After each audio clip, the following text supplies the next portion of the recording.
शिवोऽहं शिवोऽहं शिवोऽहं शिवोऽहं शिवोऽहं शिवोऽहं शिवोऽहं शिवोऽहं। भगवान भूतनाथ भूतेश्वर महाकाल महामृत्युंजय देवों में महादेव आदिदेव औढ़ानी आस्तोष नीलकंठ प्रभु भोलेनाथ के चरणों में प्रार्थना करते हुए, हे भोलेनाथ, हे नीलकंठ, संपूर्ण संसार को भौतिकवादी बना दो, सारे सुखों से समृद्ध कर दो।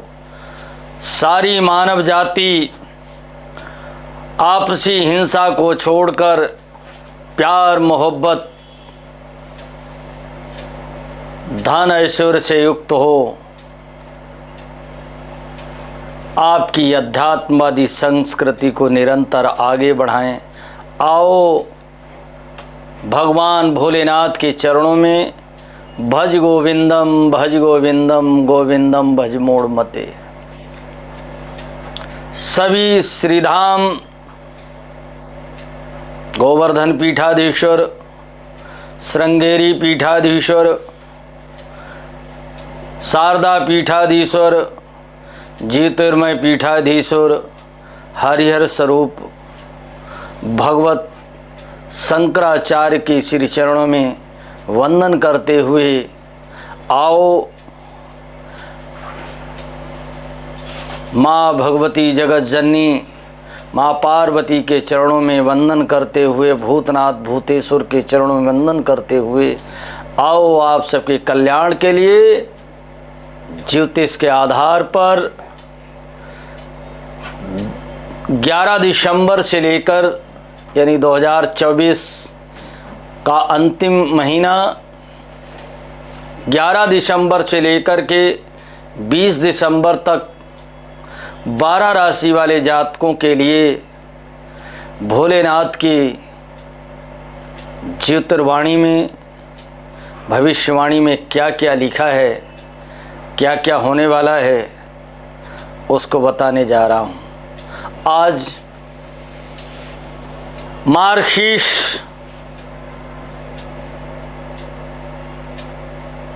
वर्ष की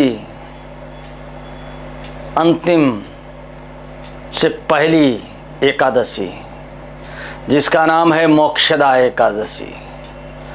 मोक्षदा का मतलब होता है संसार के छल प्रपंच मोह माया अंधकार से दूर, तम से दूर और उस परम सत्ता को, इस ब्रह्मांड की उसमें सम्मिलित होना, मोक्ष प्राप्त करना। संसार के सभी जो बंधन आपको जकड़े हुए हैं, जो उत्तरदायित्व तो आपको जकड़े हुए हैं, उनसे मुक्ति मिल जाए, उन कार्यों से, उन कार्यों में सफलता मिले, ऐसी एकादशी का नाम है मोक्षदा एकादशी।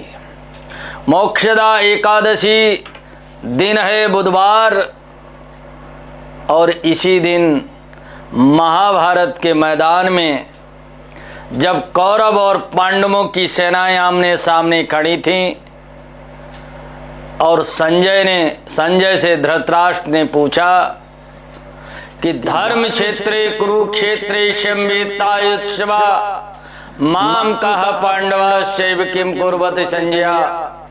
हे संजय, कुरुक्षेत्र जो कभी धर्म क्षेत्र रहा, उस युद्ध के मैदान में मेरे पुत्र और पांडव के पुत्र युद्ध की इच्छा से इकट्ठे हुए हैं, वो इस समय बताओ क्या कर रहे हैं। इसी की गणना करते हुए संजय ने सब कुछ बताया। उसके उपरांत भगवान श्री कृष्ण जब अर्जुन को मोह प्राप्त हुआ, मोह आया, पता नहीं उस मोह से, उस मोक्ष से, जिस मोह में वो फंसे उसको दूर करने लिए भगवान जनार्दन ने, नटवर नागर ने युद्ध के मैदान में उस गीता का वर्णन किया। वो आज के ही दिन इस गीता भगवान के मुख से निकली, उसका जन्म हुआ। इसलिए आज 11 दिसंबर दिन बुधवार एकादशी का दिन गीता जयंती से भी जाना जाता है। गीता सुगीता कर्तव्य शास्त्र किम, गीता सुगीता कर्तव्य ही किमन्यि शास्त्रे, या स्वयं पद्मनाभस्य मुख पद्मादि विनिश्रिता। गीता को अगर आपने पढ़ लिया, समस्त मानव जाति, किसी धर्म विशेष के लिए गीता नहीं है, और वो गीता समस्त प्राणियों मात्र के लिए कल्याणकारी है। इसमें 18 योग हैं। ऐसा दिन, और इसी गीता में भगवान कहते हैं माशानाम मार्गशीर्षोहम ऋतूनाम कुष्माकराः। ये एकादशी का त्यौहार, ये एकादशी भगवान कृष्ण की स्वयं स्वरूप में एकादशी है। जिस व्यक्ति को मोक्ष प्राप्त करना है, विष्णुमय विष्णु रूप कहते नहीं, मोक्ष 5 प्रकार की होती है। कौन से? सारूप्य, सालोक्य, सामीप्य, सायुज्य, सानिध्य। ये 5 प्रकार की मोक्ष भगवान के प्रति होती हैं। जो लोग अपने जीवन को परमात्मा के प्रति समर्पित करते हैं, हम कार्य तो करते हैं, ईश्वर ने संसार में दायित्वों के लिए मुझे भेजा है, और ऐसा समझ करके ईश्वर ब्रह्माग्नौ ब्रह्मार्पणम ब्रह्ममस्तु, उस ईश्वर को समर्पण करो। ब्रह्म के लिए, ईश्वर के लिए। ये मेरा कुछ नहीं, तेरा तुझको अर्पण, क्या लागे मेरा। ऐसी गीता का जन्मदिन आज एकादशी। सबसे बड़ी बुधादित्य योग है, राजयोग बना रहा द्वितीय भाव में, धन प्राप्त होगा निश्चित रूप से। 11 और 12 दिसंबर को, 13 दिसंबर दिन शुक्रवार और 14 दिसंबर दिन शनिवार वाले दिन आप अगर कहीं पढ़ाई या डिग्री या अप्लाई व्यवसाय के क्षेत्र में, शिक्षा के क्षेत्र में, संतान के लिए, तो इसमें आपको उपलब्धि, शुभ सूचना प्राप्त होगी। 16 और 17 और 18 दिसंबर यानी सोमवार, मंगलवार, बुधवार वाले दिन चंद्रमा जब वृष राशि में पहुंचेंगे,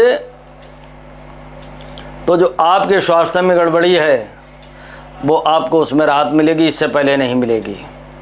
19 और 20 दिसंबर वाले दिन, दोनों दिन आपके भाग्य में प्रारब्ध से कुछ न कुछ अच्छा प्राप्त होगा। धन्यवाद।